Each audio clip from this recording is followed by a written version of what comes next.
Na rubrica Gestor Sem Medo temos João Correia, fundador e diretor-geral da Flying Sharks, uma empresa de captura e transporte de animais marinhos, que fornece grandes aquários em todo o mundo, do Japão aos Estados Unidos, da Turquia ao Dubai ou de Singapura à Arábia Saudita. Olá João, obrigado por aceitar o convite do À Prova de Futuro. Obrigado eu. O João licenciou-se em Biologia Marinha, trabalhou no Zoo de Lisboa e depois no Oceanário, e em 2006 decidiu criar uma empresa de captura e transporte de animais marinhos. Como é que surgiu esta ideia de lançar a Flying Sharks? Muito bem. Bom, no Oceanário eu tinha este trabalho ao contrário. Eu comprava os animais para o Oceanário. Pescava na nossa costa com pescadores algarvios, por exemplo. Comprava animais de fornecedores da Austrália, Estados Unidos, África do Sul, Inglaterra, enfim, um bocadinho pelo mundo inteiro. Fiz muitos e muitos transportes destes pontos todos para Lisboa. Muitas vezes eram operações bem complexas, estamos a falar de charters, Boeing 747 completamente atestados de tanques com água salgada, filtros, baterias, oxigênio, muita documentação. Uma logística muito complicada. Pesadíssimo. Estamos a falar de operações de $500 mil e coisas assim muito grandes. Eu gosto de pensar que fui ganhando alguma reputação de ser um tipo que, enfim, organizava essas coisas devidamente. Os transportes para o Oceanário correram muitíssimo bem. E resolveu passar para o lado do fornecedor. Exatamente. A dada altura, já com uma década de Oceanário, que é um sítio absolutamente fabuloso e foi uma experiência inesquecível. Mas enfim, estava na hora de virar a página, as coisas estavam muito estáveis, já não havia a necessidade de estar a trazer animais novos a toda a hora. E foi aí que, por um lado, comecei a dar aulas na Escola de Tecnologia do Mar em Peniche e abri a Flying Sharks, praticamente os dois ao mesmo tempo. Enfim, que desafios é que foi necessário vencer ao início? Sim. Bom, há toda uma carga de documentação e de licenças, autorizações variadas que é preciso. Eu tive a sorte de já conhecer este processo. Portanto, eu já conhecia o processo da compra, foi simplesmente tirar as licenças para o processo de venda. Mas sabia a que portas bater, sabia com que pessoas falar. Portanto, admito que o processo nem foi assim tão difícil quanto isso. Depois, também já tinha toda a logística de transitários, despachantes na alfândega, etc. No processo de importação, foi simplesmente começar a falar com eles para a exportação. Ou seja, houve dores de crescimento no início, claro que sim, como todas as empresas, mas tive a sorte de já conhecer o meio, já conhecia as pessoas e não foi assim tão difícil, para dizer a verdade. Nesses primeiros anos, qual foi assim a encomenda que ajudou a projetar o nome da Flying Sharks? Sim, há duas que me ocorrem de repente. A primeiríssima de todas, a fatura número 1, foi um diabo do mar, uma jamanta pequenina que foi para o Aquário de Valência. Transporte relativamente simples, por estrada. Na altura a autoestrada ainda não ia até Valência, portanto um transporte que levou para aí quase 24 horas. Depois, em 2010, passado pouco tempo, veio a mãe de todas as encomendas, o Oceanário de Istambul, que estava prestes a abrir. Encomendaram-nos largos milhares de peixes. Eu vi 3.100. Exatamente, tal e qual. Acabaram por ser 3.100, que foram em 2 Airbus 300, portanto 2 aviões, um não chegava, 44 tanques, 3.100 peixes, e é com muito orgulho que posso dizer que perdemos 3. Enfim, preferia dizer que não perdemos nenhum, obviamente, claro. Mas perdemos 3 animais em 3.100. É uma taxa de sobrevivência de 99,9% e essa encomenda pôs-nos no mapa. Se até aí as pessoas poderiam estar, enfim, um bocadinho desconfiadas, o João Correia antigamente comprava bichos, agora anda a vender e tal, será que isto funciona? Passou a ser um cartão de visita. Sem dúvida. Essa encomenda foi a nossa bandeira durante muitos anos, fiz várias apresentações em congressos, a expor muito detalhe, muitos detalhes bons e alguns detalhes embaraçosos, de coisas que correram mal. Queres dar assim uns lamirés de o correu bem, o correu mal? Ui, tanta coisa. Por exemplo, a nossa equipa era demasiado pequena. Aliás, a nossa equipa éramos 3 pessoas. Portanto, tivemos que expandir a equipa que estava em Olhão, predominantemente, para Peniche, para Funchal e para a Horta. Não tínhamos tanques, não tínhamos bombas, filtros, nada. Tudo isso foi comprado com o meu cartão de crédito, assim, de repente. Num intervalo de uma aula em Peniche, meti 27 mil e tal dólares no cartão de crédito para vir um contentor cheio de material para Lisboa. Muitos desafios. Mas sabe Deus como demos a volta a todos, sem exceção. E os animais aterraram em Istambul em 13 de dezembro de 2010. Lá está, com as tais 3 perdas infelizes, mas enfim, é um número simpático. Uhum. E depois, ao partilhar tudo isto com toda a gente, inclusivamente ganhei um prémio em 2012 numa conferência como a melhor apresentação da conferência, porque toda a gente ficou de boca aberta como é que meia dúzia de malucos portugueses conseguiram uma proeza daquelas.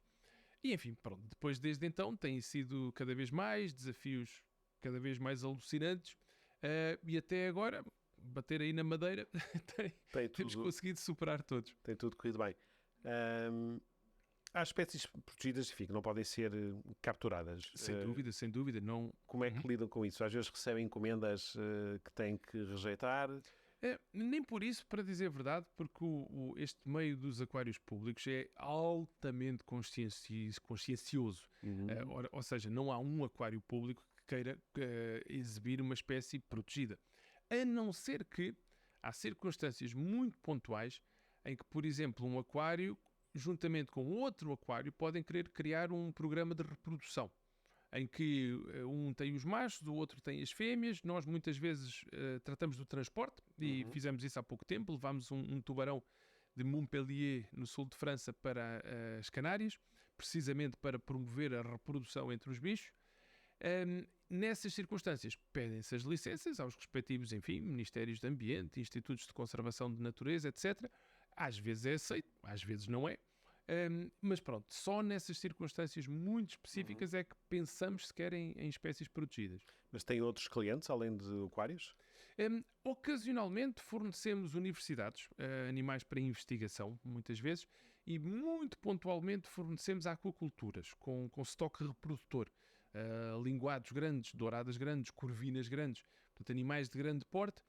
Fornecemos muitas aquaculturas em Espanha, algumas aqui em Portugal. Em Portugal não há muitas maternidades, ou seja, não há muitas aquaculturas a fazerem o ciclo completo. Mas em Espanha sim, e já fornecemos vários. Enfim, falou-me já da encomenda da Turquia, não sei, foi a maior até hoje? Entretanto, já foi ultrapassada em complexidade e valor ainda não foi. Mas já tivemos umas que andaram lá perto. Este ano, curiosamente. Por exemplo? Uma tremenda encomenda para a Polónia e outra para a Alocema, em Marrocos. E a de Polónia está fechada, pronto, foram 3 entregas que lá fizemos. A primeira 2 carrinhas e depois foram 2 caminhões de tiro completamente atestados. A Alocema, já lá fomos com 2 caminhões na primeira, 1 caminhão na segunda e agora em novembro vamos fazer a terceira e a última. Estamos a falar de encomendas assim com valores, enfim, já perto dos 200 mil euros e alguns milhares de peixes que até agora, também bater na madeira, têm corrido muito bem. Porque a Flying Sharks também captura os animais. Na esmagadora maioria. Ou capturamos mesmo nós, a nossa equipa, o nosso staff, com uma garrafa às costas, umas redes na mão. Muitas vezes captura pesca normal, com uma cana e um anzol e linha. Pontualmente trabalhamos com pescadores comerciais, que é o caso do Algarve, por exemplo. Trabalhamos com a Tunipex, uma empresa dedicada à captura de atum, que opera uma armação, que é uma armadilha gigante, do tamanho de um estádio de futebol, que está no mar, e nós vamos muitas vezes com eles. Colegas nossos do IPMA, por exemplo, da instalação de Olhão, trabalham connosco, temos uma parceria fenomenal, e muitas vezes vão eles à pesca por nós. Depois fazemos grandes almoçaradas para celebrar estas coisas todas, que é uma parte importante deste negócio, mas tem corrido muito bem. Muito bem. Isso leva-me a outra questão, que é qual é o maior animal que já capturaram e transportaram? Ora bem, não capturamos, mas o maior que já transportámos foi um peixe-gato capturado no rio Ebro, em Espanha, pelos nossos colegas do Aquário de Saragossa. Estamos a falar de um bicho com perto de 3 metros. Nós fizemos o tanque, literalmente, construímos um tanque, tipo assim um caixão grandão, com muitas bombas, filtros, etc. Tudo aquilo muito bem pensado para poder receber energia de baterias, mas também de uma tomada quando estivesse no chão, em aeroportos. Isso incluiu um transporte rodoviário relativamente pequeno de Saragossa para Madrid, depois um voo de passageiros normalíssimo, em que os nossos colegas iam no primeiro andar, beijintónicos, e o peixe-gato ia em baixo, de Madrid para Chicago. e depois em Chicago, desalfandegamento, inspeção veterinária e mais 12 horas de caminhão até Springfield, Missouri, que é literalmente no meio do nada, da América. Também correu muitíssimo bem, tanto quanto sei, esse bicharoco ainda lá está, num tanque gigante só para ele, e foi de facto um desafio transportar um monstrengo daquele tamanho. Enfim, como o nome da empresa o diz, também transportam tubarões. Certo. Há desafios específicos de fazer esse tipo de transporte? Sem dúvida. Os tubarões, tendo aquela fama de ser um bicho malvado que mata toda a gente, essa fama não podia estar mais errada. Sem dúvida que há acidentes pontuais com tubarões, mas estamos a falar de 4, 5 ou 6 por ano. Enfim, não tem expressão estatística, embora obviamente sejam sempre episódios dramáticos e lamentáveis. Mas a verdade é que são animais incrivelmente delicados. Têm que nadar continuamente, a maior parte das espécies. São muito poucas as espécies de tubarão que podem ir deitadas no fundo. Bom, isso para transportar é um enorme desafio. Antigamente, quando eu comecei este negócio, ou quando eu comecei no oceanário, por exemplo, um tubarão de 2 metros era transportado, lá está, num caixote que parece um caixão, com umas bombas a mandar-lhe água para a boca e não sei o quê. Era assim que se fazia antigamente. E enfim, pesa-me admitir que havia algumas perdas, se calhar na ordem dos 15, 20%, qualquer coisa assim, era normal na altura, há 30 anos. É claro, agora olhamos para trás e mandamos as mãos à cabeça, mas claro, o que é que estávamos a pensar? Hoje em dia, de todo, isso já não se faz.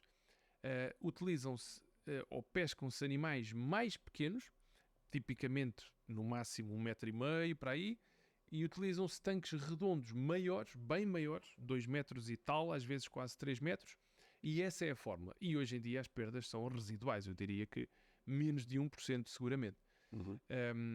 Já tivemos umas operações bem giras de tubarões de grande porte, de 2 metros, que foram de Nova Iorque para São Paulo ou para Londres, e depois nós fomos contratados para fazer o transporte rodoviário desde o aeroporto de São Paulo até Balneário Camboriú, que fica no sul, ao pé de Florianópolis, foram 20 e tal horas por estrada, ou de Londres para Manchester e Edimburgo, para entregar 4 bichos, um ficou num sítio, os outros 3 foram para o outro. Sensação caminhão adaptado só para essa função. Exatamente. Essa é uma tarefa para a qual nos têm chamado cada vez mais, que é no fundo fazer o acompanhamento final. O fornecedor original, que é um colega nosso americano, com quem estamos sempre nos copos, nas conferências, temos uma parceria maravilhosa. Esse nosso colega americano vende os tubarões, propriamente ditos, e o transporte aéreo até ao aeroporto de destino. E vocês complementam a operação logística. A Flying Sharks tira do aeroporto, trata do desalfandegamento e tal, e depois faz todo o acompanhamento até ao fim, com variedíssimos químicos, oxigênio, etc. Coisas para manter o pH da água estável, eliminar amónia. E os animais vão sempre acompanhados por biólogos marinhos? Quase sempre. Estes transportes que eu mencionei agora mesmo, por exemplo, são sozinhos. Os animais são entregues no aeroporto de Nova Iorque e depois viajam num voo de passageiros normalíssimo. As pessoas vão cá em cima a ver filmes e a jantar. Não fazem ideia de que estão 3 ou 4 tubarões dentro de uns tanques gigantes no porão. Numa zona climatizada do avião? Sem dúvida, claro. Sem dúvida. É isso, é uma excelente questão. Portanto, a temperatura enfim, é fixa exatamente no valor que nós queremos, tipicamente ali por volta dos 15 graus. E nós fazemos então o tal acompanhamento final. A Flying Sharks também aposta na investigação e desenvolvimento. Certo. Criou uma estação móvel de manutenção. Enfim, exatamente. Já nos podes explicar um bocadinho melhor enfim, a importância desta estação. Claro que sim. Mas, segundo li, será a mais sofisticada do género no mundo? É assim? É mesmo. Não, digo isto sem qualquer falsa modéstia. Nós andamos nisto há muitos anos. Portanto, se eu contar os anos do oceanário na importação e agora os de Flying Sharks na exportação, estamos a falar de 30 anos. Muitos colegas meus também, e a dada altura fomos idealizando o que seria o melhor método de transportar peixes vivos. E fomos construindo, um colega nosso dos Açores, o Rui Guedes, foi construindo inicialmente no Google SketchUp um contentor de 40 pés com uns filtros e uns tanques Ultra XPTO. Aquilo foi melhorando. 2020 candidatámos a financiamento das EEA Grants, portanto aqueles financiamentos que são de Liechtenstein, Islândia e Noruega, geridos pela Direção-Geral de Política do Mar, aqui em Portugal. Ganhámos essa candidatura, foi enfim, um projeto de €500.000 que terminou agora, no dia 30 de Abril. O contentor propriamente dito está em Cantanhede, ali para uma afinação finalíssima de coisas elétricas, de passar os cabos no quadro e não sei o quê, pronto, mesmo coisitas, pormenores finais. E isso vai, de alguma forma, revolucionar a operação logística? Sem dúvida. Estamos a falar tem um tancão com 4 metros de comprimento, 2,5 metros de largura, um tanque no qual podemos pôr animais, enfim, de altíssimo, muito grande porte, mais 3 tanques mais pequenos, mas que mesmo assim terão 2 metros e tal por 2 metros. A filtração é seguramente a mais sofisticada que já se utilizou em transporte de peixes marinhos vivos, e a filosofia é incrivelmente simples, no fundo, como é que mantemos estes peixes numa estação normal, portanto num aquário, numa universidade? É agarrar nessa filtração e pô-la dentro do contentor, e foi exatamente isso que fizemos. Portanto, nós originalmente até lhe chamávamos a unidade de transporte, e com o tempo mudámos-lhe o nome para a estação móvel, ou seja, como se fosse um mini laboratório com rodas, e podemos levar aquilo para o Médio Oriente, para a África, para o Norte da Europa, enfim, para qualquer continente, por navio. E podemos estar lá indefinidamente, 6 meses, 1 ano, 10 anos. Aquele equipamento mantém os peixes em altíssima qualidade e com toda a segurança, e com isto, enfim, vamos poder transportar quantidades cada vez maiores, espécies cada vez mais delicadas para qualquer parte do mundo. Como é que tem corrido o negócio? Pelo que nos está a contar, suponho que bem. Nada mal, nada mal. Nós, nos primeiros anos, como todos os negócios, demos ali os nossos tropeções, a empresa ia crescendo, sempre de forma mais ou menos sustentada, mas tive ali umas dores de cabeça, como qualquer empresa pequena.